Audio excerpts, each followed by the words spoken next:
everybody. Thanks for stopping in. It's just a couple of minutes before midnight on this Friday night. I'm Chief Meteorologist Leslie Hudson for MyRadar. We've been keeping an eye on things for you tonight, and just wanted to hop on here. We're not going to stay on too long, but wanted to let you know that we are still watching a round of powerful storms. Some of them have been severe. There's been a lot of damage reports today. I'm going to show you those as well and let you know what you can expect through the overnight tonight and into tomorrow morning. So let's take a look at the app first, because we always like to show you that just to kind of get your bearings and show you what I've been watching and what a lot of other folks have been watching today. So when we look at the big picture here, it's pretty easy to pick out where all the storms are, and they're across the central part of the country, mid-south in particular. And as I zoom down in here, you can see there's several lines, clusters of strong and severe weather in this area. But I wanted to point out the low-level jet, because I have that turned on too. So in the app, actually, let me pull that out a second. If you don't know where that is, that's in your layers feature, and the wind is that very first one. So I'll just toggle that off real quick so you can see, and toggle it back on, and then it'll catch up here in a second. But there's two layers. You can do the surface winds, or you can do about 18,000 feet up in the atmosphere, which is what I'm doing right now, because it shows the low level jet right there. That's just feeding all that moisture right up into those storms. And then we've got another trough that's up there across the high plains in the central part of the country. So a lot of energy tonight. Thankfully, we have not seen a huge influx of severe weather in terms of multiple tornadoes on the ground at one time. There have been a few tornadoes reported today. I'll show you that as well. So let me show you the 5 radars that we have, and we've got those all turned on. And I'm scoot this microphone back just a bit so I can take a look here with you. And we've still got our early detection feature turned on. So what this does is shows the rotation in the atmosphere, and kind of a precursor to let us know, okay, this could be potentially a tornadic storm. And Matt, you can keep this full screen if you want for a couple of minutes. I'll tell you when, because I want to drive this for a little bit. So I'm going to turn on the volume scan, the 3D volume scan. We'll take a look at this one up in here in Arkansas, because this one's showing some that red cylinder, which would indicate potentially some rotation here that we might be interested in. So I'm going to kind of go over here and see what we get. And I just did this volume scan right before we came on, and this was working perfectly. And it's picking up a little bit, but the radar, the volume scan is not doing quite what I wanted to do, but you can see that there is this particular cell is about 50,000, 45,000 feet up. So there's our legend. And then the cloud tops here, we get some of that overshooting cloud tops. So that's not part of the top of the cumulonimbus there. But down towards the bottom, we're getting definitely some, I would say minimally, we're getting some hail here.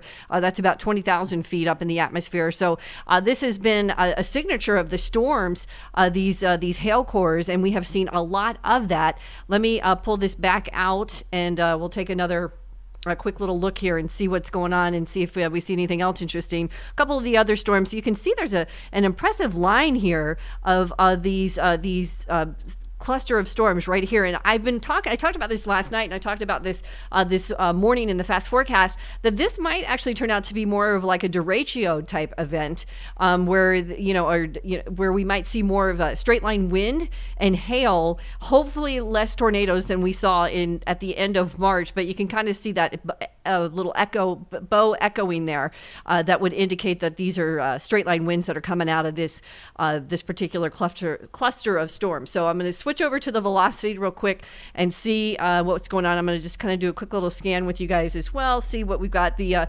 yellow polygons are, of course, our severe thunderstorm warnings, and we have had, as I mentioned, several tornado warnings today.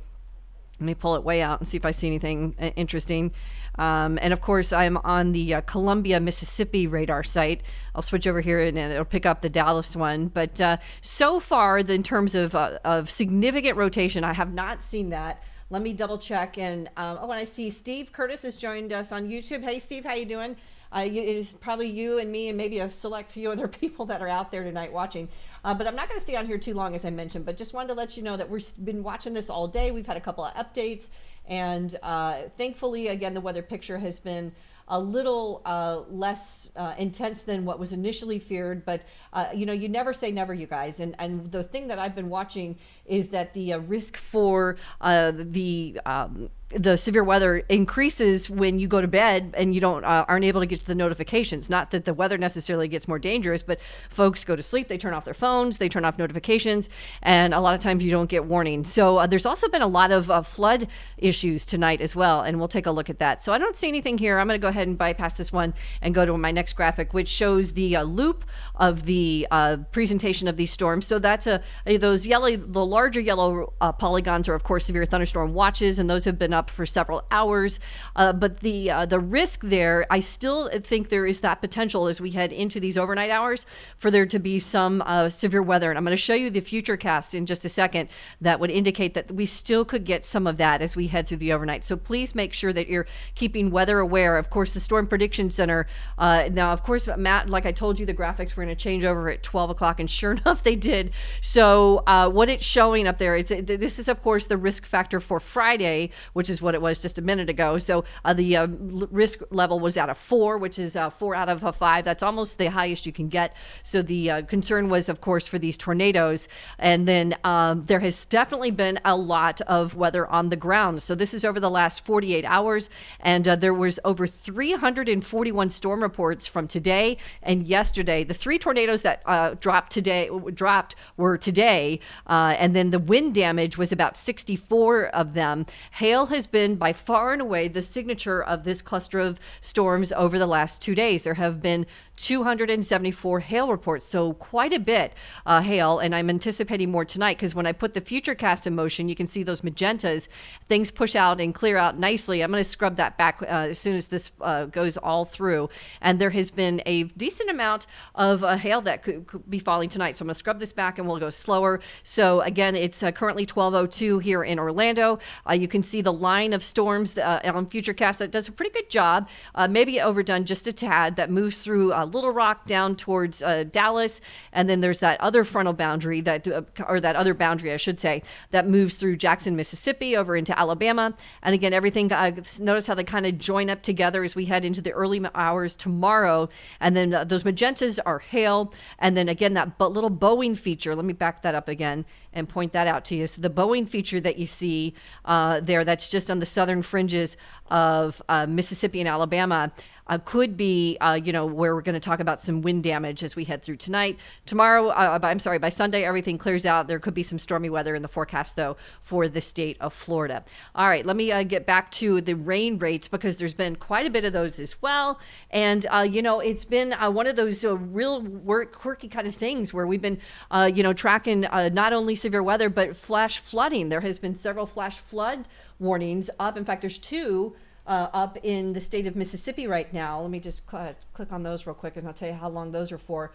So the flash flood warning is for Rankin, southwestern Scott, northwestern Smith County until 1:15 this morning. So, a lot of folks need to be aware of that. And then power outages will also be a concern. I was just on the power outage website, and there's currently about 12,000 people without power. Let me refresh this real quick. Actually, there's 13,000 people without power now in Mississippi, about 11,000 in Arkansas, just under 10,000 in Texas, Louisiana, about 6,000, about 5,000 in California, which is, of course, not related to severe weather. But, there's been a fair amount of that over the last couple of hours due to these storms. So make sure that you're, if you have family that's down there in this region of the country, that hopefully they have charged all of their devices and have some ways to get the word out should they need to hear about it in the event that the weather gets dicey where they are. So another look at the live radar, and I'll just take one little quick peek over here to see if there's anything that's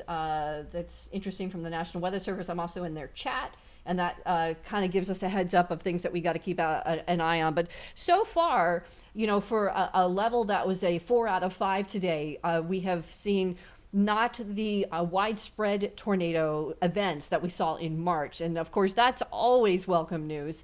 But as I mentioned, tonight through the overnight, there is still some of these storms that have wind in them. They're, that have some high dangerous winds. They're going to be tapping into that very warm area across the Gulf Coast region.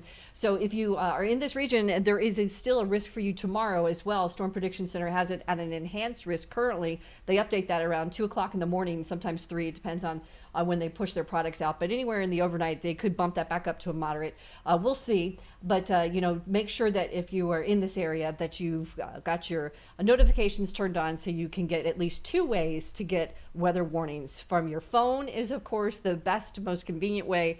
And then the second way would be from a NOAA weather radio. All right, I think that's going to do it, you guys. I just wanted to pop on, let you know we've been watching the store for you tonight, and things so far, although stormy, have not reached a very dangerous level where we've been talking about widespread tornadoes. So that's good. We will continue to watch it through tonight. We're going to have the fast forecast coming up for you in a couple of hours. And then I'll also have another update with the Storm Prediction Center as well. So that's just going to take us out for now. It is, what time is it now? 12:06, I think. Yes, 12:06 here in the Orlando offices, thanks to my buddy Matt Hyland, who's driving the bus. And we will continue to keep you updated throughout the weekend, you guys. I hope you have a happy evening, safe weekend, and we'll see you here tomorrow.